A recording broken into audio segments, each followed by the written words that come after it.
पसंद दुर्बल तन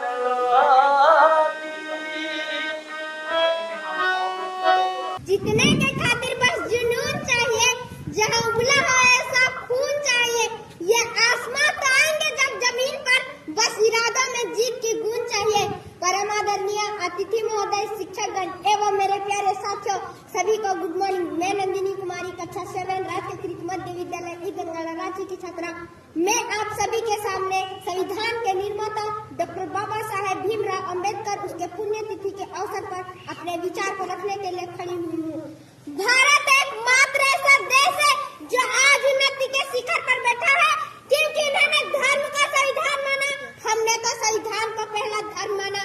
किसी भी जाति का छात्र हो, वह सबके सामने बैठकर पढ़ सकता है, खेल सकता है और पानी भी पी सकता है।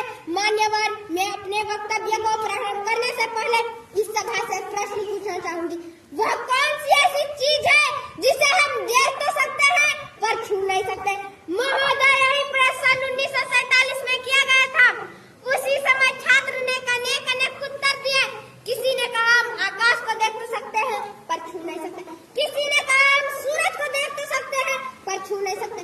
लेकिन उसी कक्षा के बाहर खड़ा होकर पढ़ने वाला छात्र डबडबाई आंखों को लेकर खड़ा हुआ और बोला, मैं प्यास से तड़प के मर भी रहा हूँ, लेकिन इस घड़े के पानी को देख तो सकता हूँ पर छू नहीं सकता और पी नहीं सकता, क्योंकि मैं एक अछूत जाति का हूँ।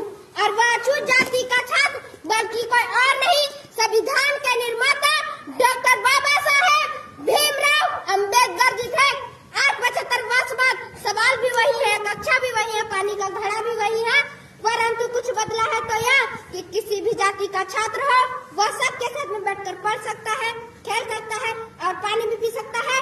और इतना ही नहीं, उस देश के सर्वोच्च पद पर बैठकर एक महिला आदिवासी के राष्ट्र प्रशस्त कर सकती है।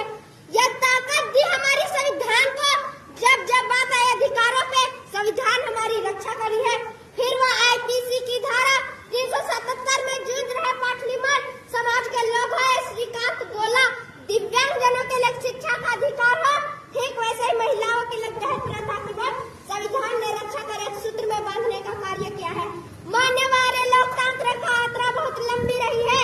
जब हमारा देश आजाद हुआ था तब उसके साथ कई राष्ट्र सौहार्द आजाद हुए, परंतु आज हम देखेंगे कि वहाँ पर कितनी अराजकता है, कट्टरता है, सांप्रदायिकता है, भूखमरी है, गरीबी है। परंतु भारत एकमात्र ऐसा देश है जो आज उन्नति के शिखर पर बैठा है।